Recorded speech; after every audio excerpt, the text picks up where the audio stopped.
Hey guys, what's going on? Joe here. Just thought I'd share my thoughts on The Walking Dead, seeing as how the season 8 premiere will be airing Sunday on AMC at I believe 9 o'clock. I think they're going to show the last episode of season 7 with a bonus scene in it at 7:30, and then I believe the season 8 premiere will be at 8 o'clock or 9 o'clock on AMC. Now, last season, if you remember, a lot of people were sort of souring on The Walking Dead, hating on it, if you will, to use a term from this day and age. And I think the reason is because The Walking Dead is essentially a zombie story. And zombies don't really seem to be the main threat anymore. It's people and organizations and things of that nature. Which I get what they're saying. Even in a zombie apocalypse, man is still man is still capable of committing atrocities and so forth. I guess I get that. I don't know if it's that interesting. I think the fear of the unknown is very interesting, and there's a lot we don't know about walkers, or what is the infection that we all have? What is it that we all have that makes us turn after we die? In the Walking Dead world, what is that? What is the life of a walker? Because the walker decays over time. And the showrunners are trying to say, since it's been so many years since the beginning of the series, that's why you don't see so many walkers. But if we can all change after we die, then that means there's practically a limitless supply of walkers. At least I think there's somewhere around 4 billion known humans, known people on this planet, something like that. I don't know if that number has changed, or because I somebody told me that years ago, and it sounded good, and I didn't really look that up. Somebody anyway. So that means there's at least 4 billion walkers on the planet, right? So how could the walkers be less of a threat and the humans be more of a threat? But I think in zombie stories, the zombie, the walker, the whatever they call them. I think they called them geeks for a while.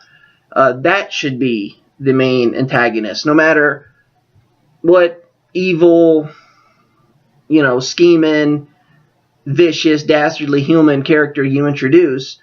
The zombie should always be the main antagonist, and of course you could have a lone zombie, a horde of them, or maybe different types of zombies. But with Walking Dead, we really only just get one, the walker. It's not like Last of Us where you got the clicker and all these other types. But I think that's rule number 1 for every zombie story, is that the zombies are the main antagonist. Always. Always. Rule number 1. Okay? I think rule number 2 is that there are no safe zones. There are no Alexandrias, right? There are no prisons. There are no farmhouses. There are no safe places. Yes, our characters can find a safe haven, but there's always the threat of the Walking Dead out there. And I think that just when the characters discover a safe haven and think that everything is fine and they're going to be okay, and they're finally safe, that's when our main antagonists, the zombies, should burst in and just screw everything up. Just throw our main characters back out onto the road with a loss or two under their belts. Okay, that's rule number 2. No safe havens. Okay, and I think the third rule for every zombie movie, which goes for every horror movie really, is nobody is safe except for the truly innocent. Okay, because salvation is only for the innocent, right? So what makes someone lose their innocence in these types of stories? Well, you just have to look at the 7 deadly sins. Do they commit one or many of the 7 deadly sins? It's like they said in Scream. If you have sex, you die. Okay, if you have sex out of marriage, I guess, lust. If you result to turning on your fellow man, or through, I don't know, greed or what have you, and you end up killing a human, then for your own selfish reasons, then you have to die. Okay, and I think if you maybe you might be going too far to say if you kill in general that you have to die in these stories. Yeah, I think if you kill another human based on your own fears or your own jealousies or your own dark ambitions, then you must die. Okay, that's my rule. That's rule number 3. It's not my rule. I mean, of course, Jamie Kennedy said it on Scream. If you commit some sort of sin in any way, then you must die in these stories. And I think The Walking Dead ignores some of those rules. The zombies are no longer the main antagonists. Now we got Negan, which Negan is a pretty big and antagonist. I like Negan. That was supposed to be a Negan impression. Shit, you are a badass. That's my Negan impression. I don't know, our Jeffrey Dean Morgan impression.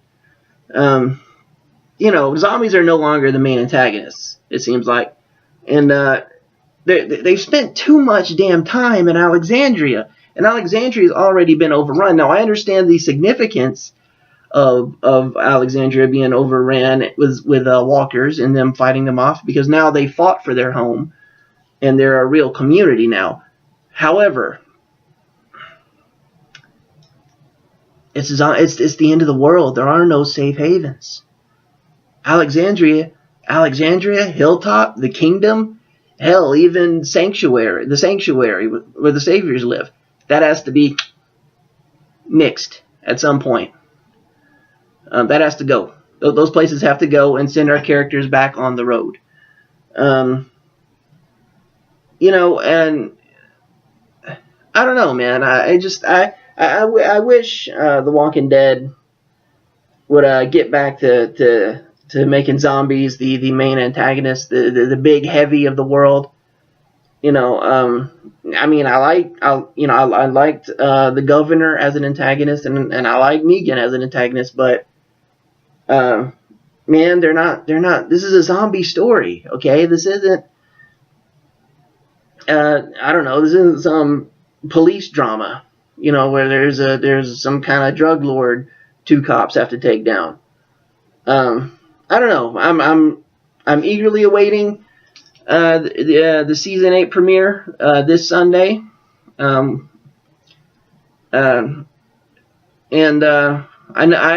haven't read the comics, so I don't know what happens to everybody or Negan. So it's going to be all out war. I hope this season is more action packed. And anyway, those are just my thoughts, guys. I'll see you later. Bye.